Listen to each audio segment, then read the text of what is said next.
what to retweet and what to take as sort of Yeah. accredited source? Any tips, I guess? Yeah, well, the Twitter world it presents two different problems, at least two different problems for us. If you're a journalist, you're working for your organization, whether you're working for CNN or you're working for ABC or whatever, and you want to hold the information that you have for the people that you work with, but there's also the desire to get it out there quickly because people are following you on Twitter, Facebook as well. So what do you tweet? What do you hold back? That really is a decision. It's a difficult one to make because you want to make sure that at the end of the day, if you're working for a network, you've got something to say, and if you've already said it over Twitter, you might not have anything left. The other thing that we deal with, and I think we deal with it to a lesser degree as professional journalists than people might who are just out there in the Twitter world, is what do you retweet? What do you take as a credible source?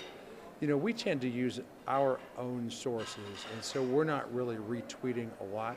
So that's a bigger question for people out there who are using the world of Twitter and Facebook, and that is, what do you pass on as a credible source? And that becomes a bit of a problem because people who aren't professional journalists don't, many of them do, but there are a lot of people out there who don't necessarily know what a credible source is.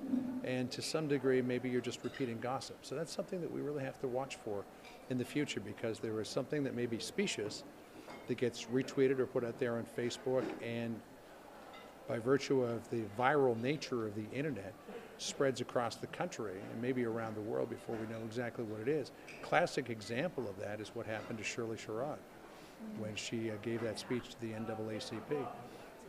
It was presented as one thing when it was actually another, and that got out there before we could throw in place the checks and balances to really discover exactly what it was, and found that the story was completely different. So, it's a learning curve.